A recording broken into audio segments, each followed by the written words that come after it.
अमर गाथा न्यूज़ में आपका स्वागत है। आज अभी जो हाल ही में भी विधानसभा चुनाव हुए हैं उस पर हम बात करना चाहेंगे। आज 7 सीटों पर उपचुनाव हुए हैं। 4 पर बीजेपी जीती है, बिहार में आरजेडी, तेलंगाना में टीआरएस और महाराष्ट्र में एक सीट उद्धव को मिली है। इस पर क्या कहना चाहेंगे मुकेश जी? सबसे पहले तो अमर गाथा न्यूज़ का स्वागत करना चाहूँगा मैं। ये उपचुनाव में जो 7 सीटों पे उपचुनाव हुए हैं, इसमें 4 जो है भाजपा के पाले में गई है। तो बहुत लोग ये बोलते रहते हैं जो भाजपा ये नहीं कर रही है, भाजपा वो नहीं कर रही है। तो हमें ये आज तक समझ नहीं आ रहा है, अगर इतने विरोध के बावजूद ये चुनाव अगर जीतते हैं और इसका जो है अगर देखा जाए और पार्टी की अपेक्षा तो इसके झोली में ज़्यादा सीटें जाती है। तो इसमें मुझे ये लगता है या तो लोग जो बोलने वाले हैं या तो वो गलत बोल रहे हैं या लोगों की सोच जो है पहले से कुछ अच्छी हुई है, जो वो विकास देखना चाह रहे हैं। तो इसका मतलब आप ये कहना चाहेंगे कि भाजपा सरकार में विकास हुआ है या फिर जो हमारा आला कमान भाजपा का है तो उस पर विश्वास ज़्यादा दिखा रही जनता?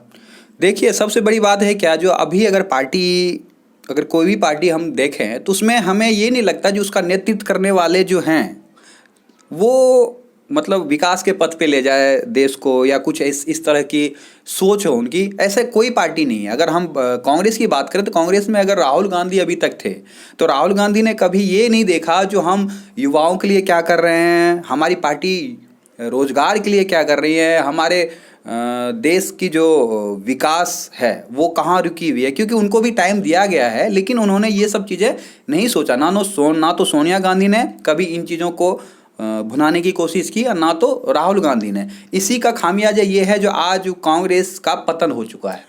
हरियाणा में एक विधानसभा सीट है आदमपुर, वहाँ पे भव्य बिश्नोई 16,000 वोट से जीते हैं। वो पहले कांग्रेस में रहे, अब भाजपा में आके चुनाव जीत गए हैं और ठीक ठाक पोजीशन में कांग्रेस थी, लास्ट में ये भाजपा के झोली में गई। तो इस पर क्या ऐसा असर पड़ा कि उस सीट में भाजपा जीत गई? देखिए, अभी अगर कहा जाए 2014 से लेके अब तक मोदी लहर तो है, ये तो मानना पड़ेगा। क्योंकि बीजेपी जो अभी तक अपना सीट कहीं भी जीतती है तो वो प्रॉपर अपने फेस पे, या प्रॉपर अगर कहा जाए वो सांसद या विधायक वो अपने दम पे जीत रही है या विकास के दम पे जीत रही है। मुझे नहीं लगता ऐसा कुछ है। विकास के नाम पे तो वो नहीं जीत रही है। मोदी लहर अभी तक बरकरार है।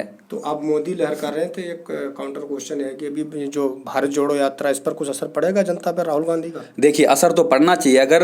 अगर हमारे देश के लोग बुद्धिजीवी हैं तो उनको ये भी सोचना चाहिए अगर लगातार हम एक ही पार्टी को वर्चस्व देते आ रहे हैं, अगर हम बीजेपी को ही एकदम क्या कहते हैं स्टार बना दें तो वो अपनी मनमानी जरूर करेंगे, जो कि कर भी रहे हैं। ऐसा नहीं है जो वो नहीं कर रहे, मनमानी वो कर भी रहे हैं।